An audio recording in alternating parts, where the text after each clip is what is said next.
Tipos de estructuras, muchachos. Entonces tenemos aquí el primer tipo de estructura que es el tipo de estructura, la estructura maciza. Es una estructura en donde el consumo de material es evidente, o sea, hay mucho material, hay muy pocos espacios vacíos, muy pocas ventanas, muy pocos vanos, muy pocos huecos.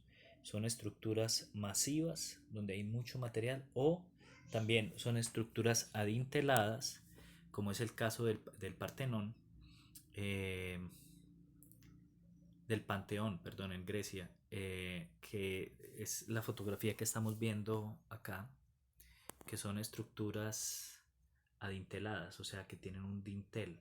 Pero miren que la luz entre una columna y la otra columna, o sea, la distancia entre columna y columna se denomina luz. Las luces son muy pequeñas, o sea, son unas vigas que no te soportan una luz muy grande. Y no te soportan una luz muy grande por una razón, por una razón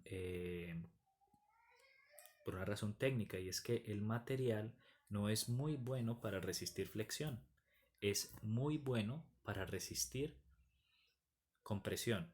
Miren las columnas, son columnas grandes, columnas robustas que te están sosteniendo una gran carga, ¿sí? Hay muchas de ellas, pero te están soportando mucha carga, o sea, perfectas para resistir compresión. Pero en el momento de poner una viga de estas a resistir flexión, pues si yo coloco una viga a una distancia muy grande, ella se me va a flectar y se me va a partir. Entonces la decisión que tomaron fue colocar vigas muy cerca la una de la otra, o sea, con luces muy pequeñas. ¿Para qué? Para que pudiera resistir. Estas son las que se denominan estructuras macizas. Son estructuras que son muy grandes, que consumen mucho material, que son aparatosas, que tienen muy pocas ventanas, que tienen muy pocos vanos. Y los elementos que componen básicamente esas estructuras son la roca, son rocas excavadas, talladas, grandes bloques de piedras apilados uno encima de otro, y los dinteles de poca longitud, ¿sí? Dinteles de muy poca longitud. Las columnas, los pilares, que eran tallados por partes, ¿no? Se tallaba una roca, luego se tallaba la otra, luego se tallaba la otra y se apilaban uno encima de otro. Eh, Esto es lo que se refiere a las estructuras macizas, ¿sí? Estructuras muy grandes. Luego tenemos, vamos a ver si esto pasa. Bueno, luego tenemos las estructuras entramadas. Digamos que ahí se observa una evolución. Las anteriores eran estructuras muy antiguas que tenían unas técnicas estructurales muy básicas, que eran técnicas como el apilar, como el ganar mucha base para generar estabilidad, luces no muy grandes. Aquí la cuestión ya cambia. Aquí ya lo que tenemos son elementos horizontales y verticales que generalmente están unidos por un nodo rígido o un nodo flexible. Em, Aquí entran los sistemas más modernos, los sistemas aporticados, los sistemas, incluso los sistemas, como vemos acá en la imagen, el steel frame, el balloon frame, sistemas tipo pórtico, y vemos que ya no depende mucho del material, es decir, no ponemos a trabajar, por ejemplo, el concreto a compresión o la piedra a compresión, porque es lo único que sabemos. No, aquí tenemos materiales metálicos, tenemos materiales de madera, tenemos materiales de concreto. Es decir, aquí la técnica ya nos permite que, a pesar de que las estructuras son entramadas, las podemos hacer de diferentes materiales, ¿sí? Madera, concreto, acero. Obviamente no todas van a tener la misma versatilidad. Yo no puedo hacer un edificio de 20 pisos de madera. No puedo hacer un edificio de concreto de 80 pisos con concreto convencional.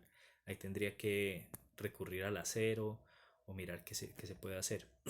Pero la característica principal es que la estructura está formada por entramados. ¿Entramados qué son? Son generalmente la composición de elementos verticales y elementos horizontales que me forman una trama, ¿sí? Me forman una trama y esa trama se convierte en una trama tridimensional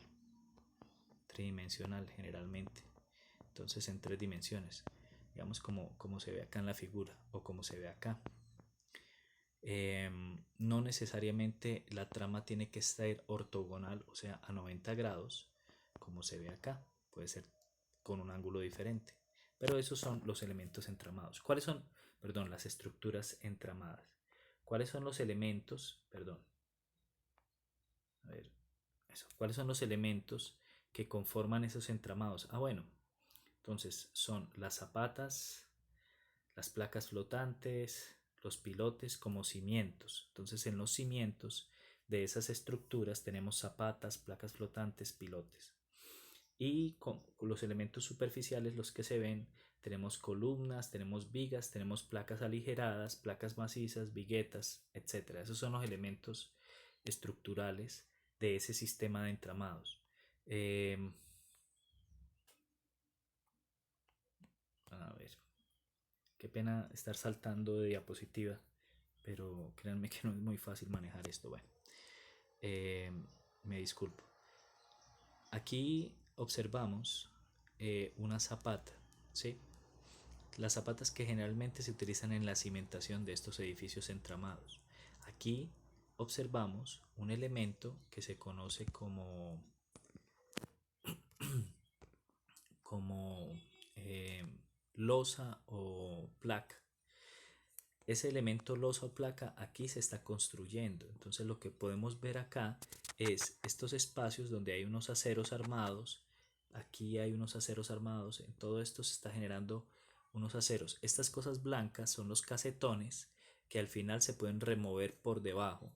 Y ustedes al final van a obtener, después de que se funda, aquí no está fundido, aquí apenas está preparándose para hacer la fundición o el vertido del concreto. Y cuando se funda y se retiren los casetones por debajo, la placa se va a ver así. Esto es una placa armada en dos direcciones, es una placa aligerada, ¿sí? Entonces, este es el proceso de fabricación de la placa y esta es la placa final. Aquí a este lado tenemos una zapata y eso simplemente es como para ambientar eh, qué son los elementos estructurales de una estructura entramada. ¿Cuáles son? Bueno, pasamos a las estructuras abovedadas, que son también estructuras antiguas eh, que fueron evolucionando desde los periodos más antiguos de la arquitectura al periodo gótico, en donde digamos que se intensifica el uso de bóvedas y esas bóvedas tienen unos elementos característicos. Bueno, es importante decir que la bóveda funciona muy bien gracias a la condición del arco. Los arcos tienen, al igual que el triángulo es muy importante en la estructura, el arco también. El arco tiene la capacidad de resistir grandes cargas de compresión. Es muy débil por sus lados, por sus patas, él se puede abrir y puede fallar fácilmente, pero te resiste muchísima compresión. Entonces, esa condición particular del arco fue aprovechada y, y se desarrolló toda una arquitectura alrededor del arco, de las cúpulas, de las bóvedas. Entonces se desarrollaron bóvedas de este tipo o bóvedas de este tipo o incluso cúpulas, todo a partir del diseño con el arco. Esas son las estructuras abovedadas, ¿sí?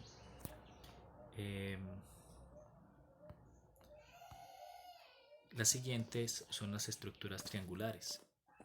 Las estructuras triangulares son las estructuras que les estaba yo comentando que a partir del triángulo se empezaban a generar unas estructuras que son entramados, pero son triangulares. O sea, la constante aquí o la característica principal es que todos los elementos que hacen parte de esta estructura me conforman un triángulo, ¿sí? Estos elementos se conocen como cerchas, generalmente se utilizan para cubrir grandes distancias o para cubrir distancias con elementos como las cubiertas. ¿Sí? Usted tiene que cubrir una gran distancia, entonces utiliza un elemento cercha que se repite. O sea, usted tiene el elemento acá y el elemento se repite aquí atrás y se repite aquí atrás y está unido mediante correas. ¿Sí? Sobre esas correas va una teja y sobre esa teja va sobre esas correas va una teja y la teja es la que hace la cobertura de la cubierta. Son ligeras, son muy resistentes, son versátiles y tienen mucha rigidez, entonces también tienen mucha resistencia. Aquí vemos unos ejemplos, las torres de energía es uno de los ejemplos típicos, los puentes que pueden llegar a cubrir grandes luces de 20, 30, 40 metros. Y todas estas estructuras se generan a partir de elementos de celosía que se conforman con perfiles. Entonces, por ejemplo, en las torres eléctricas es muy típico encontrar que estos perfiles son un perfil de ángulo, ¿sí? Un perfil de ángulo. O que estos perfiles son un perfil en U. En los puentes también hay unos perfiles característicos, se pueden utilizar sobre todo los perfiles en I con alma grande o en I con alma pequeña. Las cerchas se pueden fabricar con perfiles rectangulares, con perfiles circulares, se pueden fabricar con ángulo, se pueden fabricar con muchos tipos de perfilería, ¿sí? Entonces aquí hay unas cerchas típicas. Eh, Antiguamente el cálculo de las cerchas era difícil, entonces cada cercha tenía como el nombre de la persona que se dedicó a calcularla y habían unas tablas ya y habían unas cerchas muy típicas que se utilizaban y como ya estaban calculadas y habían unas tablas, simplemente había que era cambiar las longitudes de los elementos, pero la configuración de la cercha se mantenía. Entonces está la cercha Hout, la cercha eh, Flynn, hay diferentes tipos de cercha. Actualmente usted puede darle cualquier configuración a la cercha siempre y cuando usted respete el principio, y el principio es que la cercha esté conformada por triángulos, ¿sí? Y la capacidad de cálculo que tenemos ahorita nos permite calcular cualquier tipo de geometría siempre y cuando esté hecha con triángulos.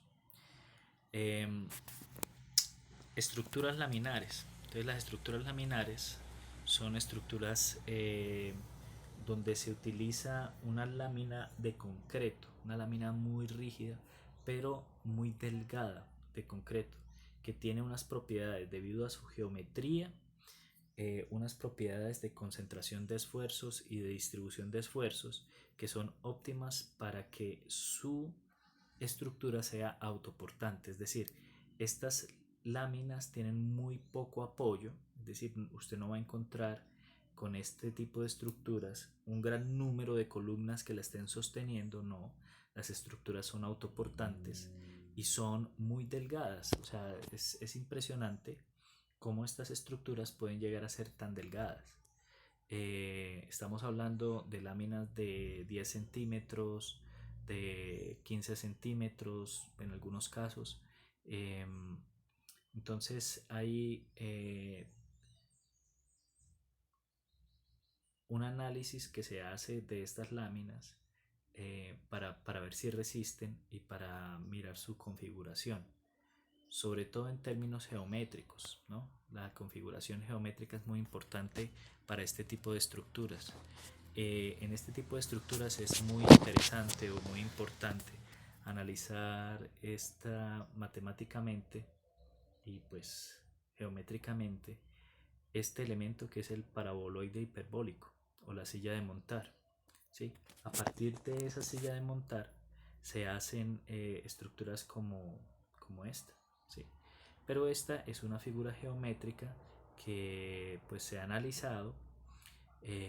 Hay arquitectos que se dedicaron única y exclusivamente a este tipo de arquitectura, por ejemplo Félix Candela, eh, y que es impresionante, es impresionantemente bello por la forma, por la estética y por la resistencia estructural que tienen esos elementos. Son elementos muy resistentes a pesar de ser elementos que, digamos, resultan ser muy delgados, cubren áreas muy grandes con espesores muy pequeños, entonces resultan ser elementos muy delgados. Aquí en este sector les estoy mostrando cómo se construyen estos elementos. Estos elementos, pues obviamente necesitan una formaleta, un molde, y necesitan esa formaleta. Generalmente se construye en madera siguiendo ciertos parámetros. Los parámetros es que todas estas curvas se construyen con líneas rectas. A pesar de que suene paradójico, todas las curvas de estos paraboloides se construyen con líneas rectas. Se llaman elementos alveolares. Entonces un elemento alveolar es un elemento curvo que usted puede construir con líneas rectas. Eso sucede con estas cúpulas, con estos cascarones, y una vez tienen puesta toda la formaletería en el lugar, más la malla de refuerzo, eh, simplemente se funde, espera que se fragüe y se quita luego la mampostería. En algunos casos, la mampostería no, la formaletería. En algunos casos la formaletería se quita y se desmonta para volver a utilizarla. En otros casos, esa formaleta a veces es muy difícil de sacar, entonces la queman, ¿sí? Digamos que en estos casos sí es muy fácil, pero hay proyectos donde la formaleta la han quemado para poderla deshacer y que quede el efecto del fuego en el concreto también. Bueno, esas son las estructuras laminares, ¿verdad? Que, que podemos encontrar en, en diferentes partes. Aquí en Medellín hay algunas iglesias que fueron construidas así, la de la Consolata, por ejemplo.